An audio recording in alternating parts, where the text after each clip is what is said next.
सुरक्षित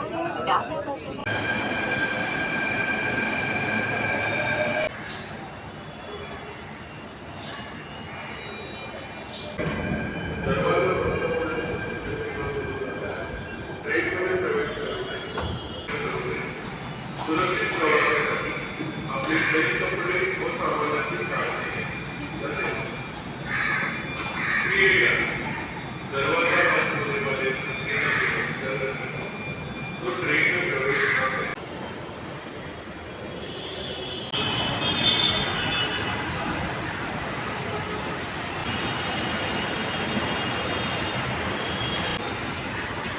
हे blue लाईनचं western express highway हे मेट्रोचं स्टेशन आहे आणि हा जो ब्रिज आहे याने आपण जाणार रेड लाईनच्या Gundavali स्टेशनकडे.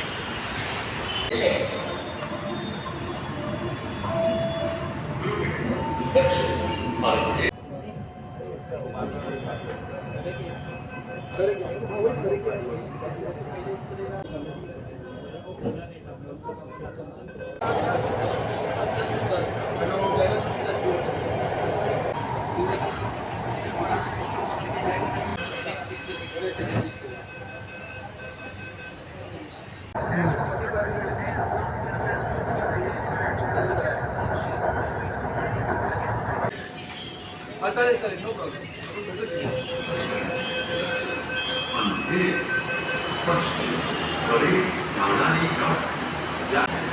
Train 2 Andheri Express is going to be platform number 2.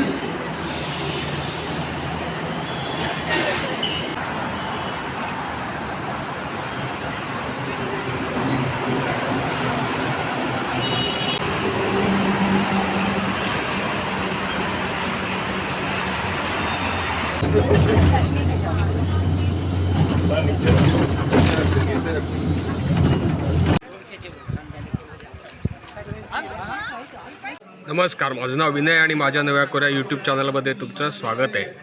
आज आपण बघणार आहोत कान्हेरी केव्ज. केव क्रमांक 1.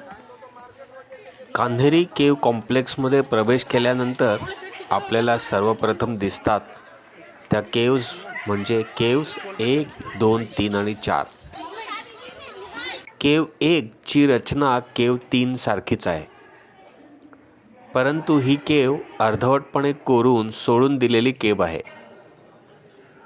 पूर्ण केलेली फक्त एकच गोष्ट इथे पाहण्यासारखी आहे, ती म्हणजे पिलर्स. इथे एकही स्कल्पचर कोरलेले नाही. इथे 2 दर्शनी भाग आहेत. या 2 भागांच्या मध्ये आयताकृती व्हरांडा आहे.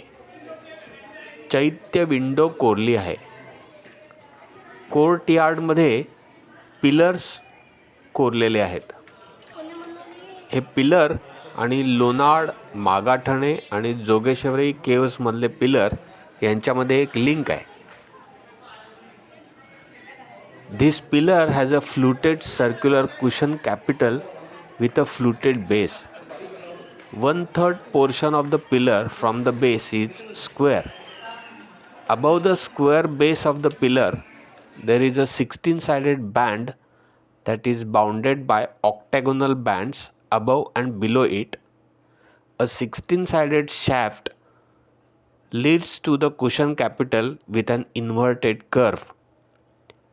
Although smaller in size, the pillars in cave 12 and 41 at Kanheri also have similar features. ही केव जर पूर्ण झाली असती तर इथल्या कान्हेरीमधल्या केव्जमधली ती सर्वात मोठ्या आकाराची केव ठरली असती. एवढेच नव्हे तर पश्चिम भारतात कोरलेल्या चैत्यगृहांपैकी कदाचित हे सर्वात मोठं चैत्यगृह ठरलं असतं. 2 freestanding pillars are assumed to have been present in the courtyard of the cave. या सगळ्या गोष्टींचा विचार केला असता ही केव इसवी सन 6व्या शतकातली असावी असे वाटते.